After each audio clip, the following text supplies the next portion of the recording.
This is the 40U Tech Startups podcast. The podcast in which you hear all about the startups and spin-offs from the 4 technical universities in the Netherlands.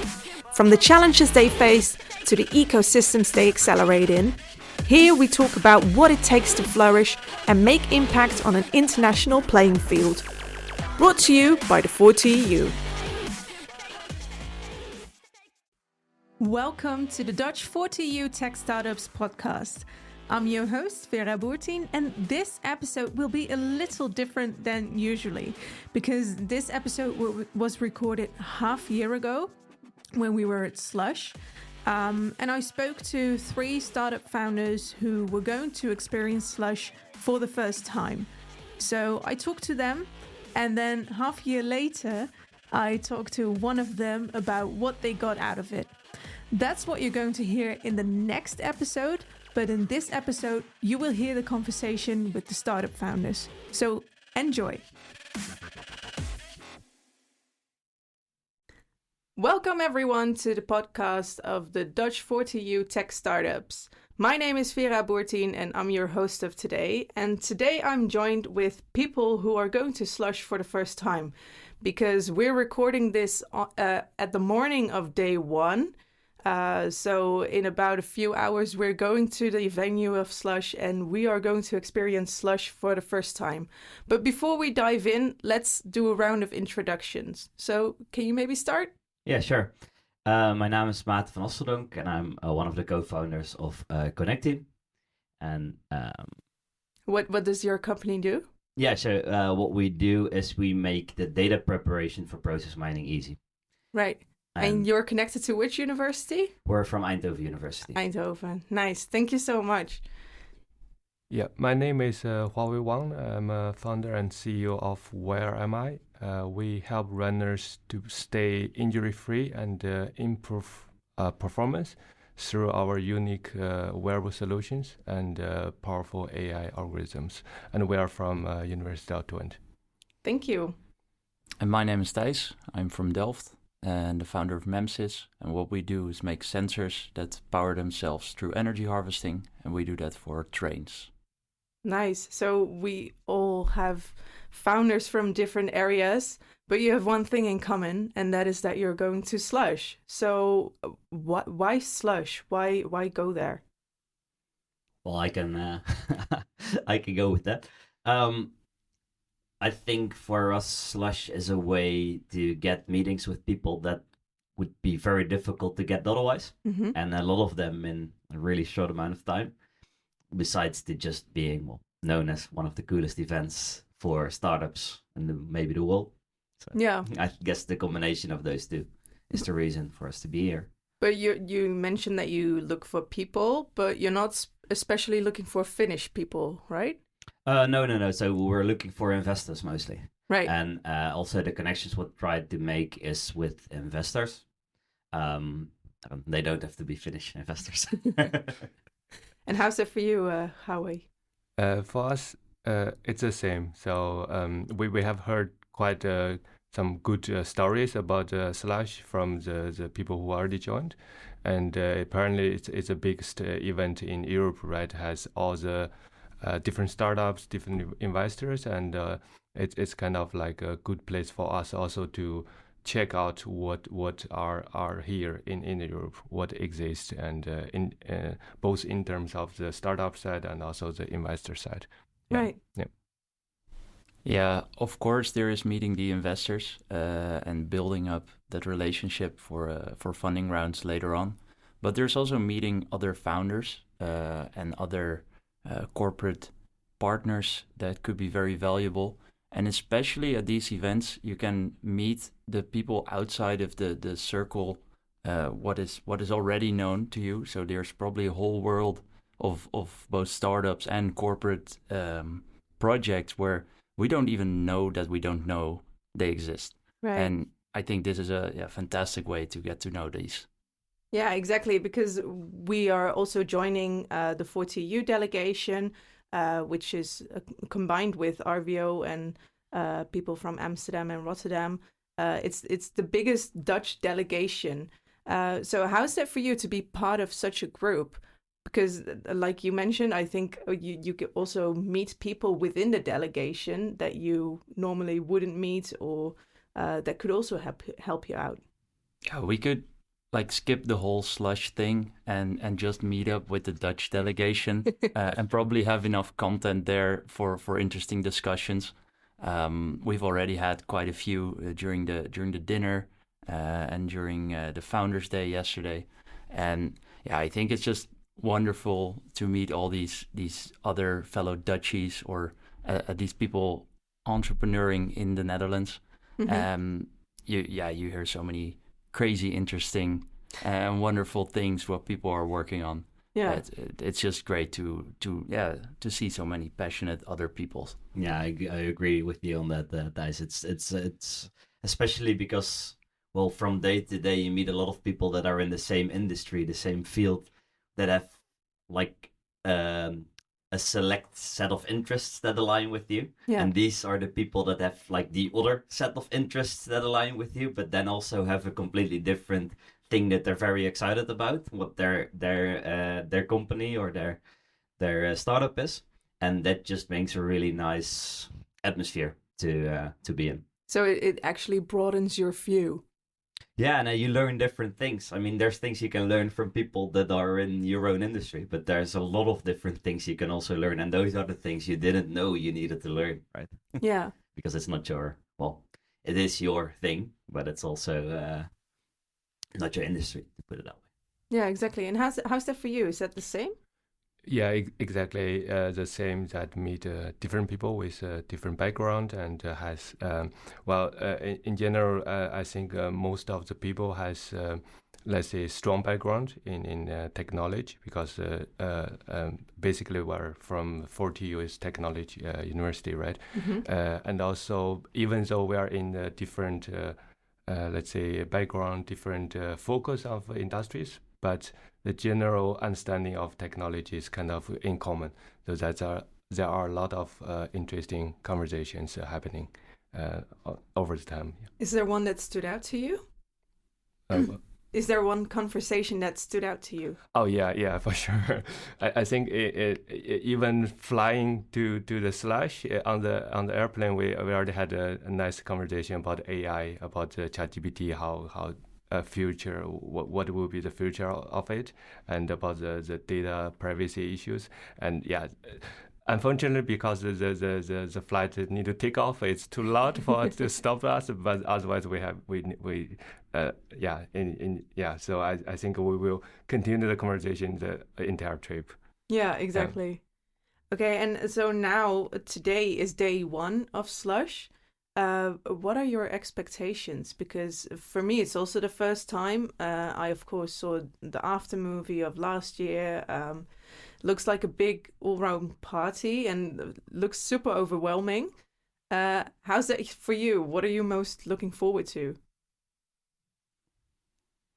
I think the general experience, just between the meetings that we've planned, just wandering around, seeing which people you meet.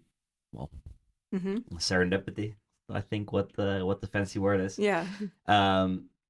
Just let it come over you, like just the coincidental meetings. Yeah, just have it that way, and also have a look around which other companies are there. I agree with you on that again, Thijs. And just maybe go to their stands, see what they have to offer. Also, the speakers that are there is some very interesting speakers. Unfortunately, we cannot see them all, but true. Yeah, it's a packed program. And Thijs? Yeah, I'm looking forward to the program as well, aside from just the meetings, because there are some very impressive sessions scheduled.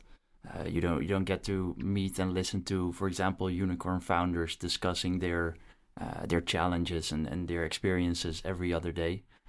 So yeah, I'm very curious to see how that will be. But I heard that the quality is really high of those sessions. So yeah, I'm hoping to spend as much time in between the meetings on that as possible. Sounds good. Yeah, for me, it's actually the same. I'm quite interested in the peer-to-peer and also the mentoring roundtable. I think those are quite interesting events that we can learn quite a lot from other people. And also indeed the meetings that we scheduled with interesting people and also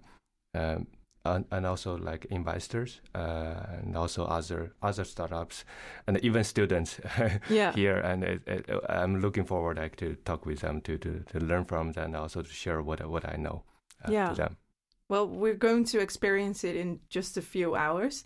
But I also hear all of you talking about scheduled meetings because Slush is not an event where you just buy a ticket and you go there, right? It takes a lot of preparation. So how did you all prepare for this mission? Yeah, that's a lot of work. that's the first thing I can say. That's the amount of information you get is overwhelming, right? So that's also why I assume that the event will be a little bit overwhelming. Yeah. just going from there. But we tried to set a clear goal for us that we wanted to have for this mission, and then say everything else is a bonus. So we have as a clear goal to have some questions that we'd like to ask the investors, and we've set up these meetings, and then we say everything else we come across, everything else we see, that's a bonus, and those are things that we. So that was our way of preparing, but. Sounds like a nice approach. And did yours look similar?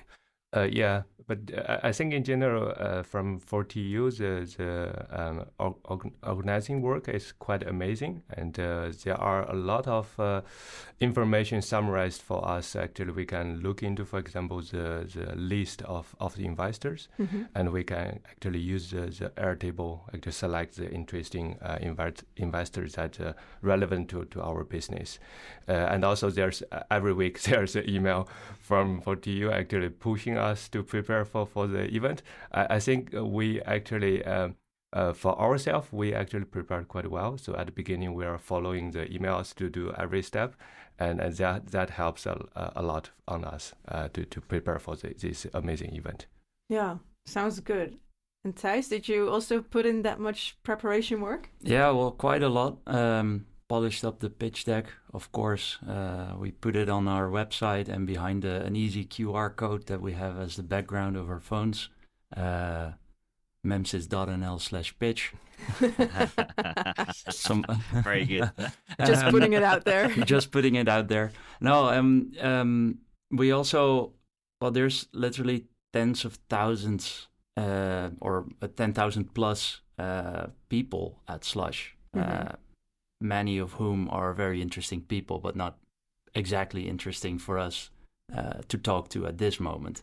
So you have to be very, very much good at applying the filters of what you're looking for. So for us, that meant filtering for transport and logistics and companies affiliated with so anything like green mobility or IoT. And it is quite a lot of work to search through all these investors, other startups, and corporates that are going there. But I think then in the end, it does really contribute to the experience if you get to talk to a much higher percentage of people directly interested in you and to you, if you do your homework properly. Yeah, so you all came here with a clear goal, right? So what are you hoping to get out of this mission?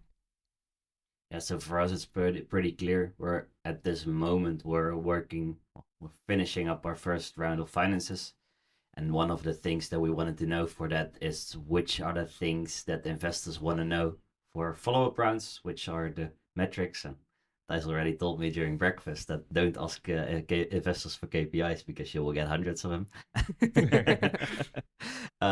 But what are the real important things that they want to know? What are the risks that they see already in our pitch, and what ways would they see that we can tackle those risks in the coming period? And also if it's interesting what we do for them. Just to have the first selection. I mean, that's maybe that I should have put that first, but yeah. And do you also have such clear goals? I assume so. Well, mostly it is connecting and asking as much people as possible the question, how can you help us? That is building exposure, that is finding investors that are relevant at a later stage, also finding potential partners. People know a lot of people. So I don't imagine that there would be a lot of, for example, smaller railway companies at Slush. But there are probably plenty of people that know people at such companies or in such positions. Exactly. Yeah. And that's, I think, the main goal. Yeah, the network effect. Yeah. Yeah, it's kind of the same for us. We are not actively looking for investment. So in general, what we want to get from the Slush is also connections. And also have a better understanding of the field. For example, we are working in the sports field, want to know the other startups, other companies that are working in the same field, get connected and to see if there are potential collaborations in the future. And also talk to people and then trying to get connections through them. In general, I think for all the talks already happened in the past one day, it's already got some interesting informations. Like they already suggested, okay, you should to talk to this company, talk to this one, and get connected. Yeah. So for you, it's already starting. It's already starting. Yeah. So I also have the feeling that we thought we had a full to-do list preparing for here, but I think it will be fuller when we leave here. Yes, for sure. Well, let's catch up after Slush again to see if you'll manage to accomplish your goals. Because I'm really curious to see how you experience your first time at Slush. So for now, we'll round off this podcast. I want to thank you very much. And let's get ready to experience Slush. Yeah, thanks. Thank you. Thank you.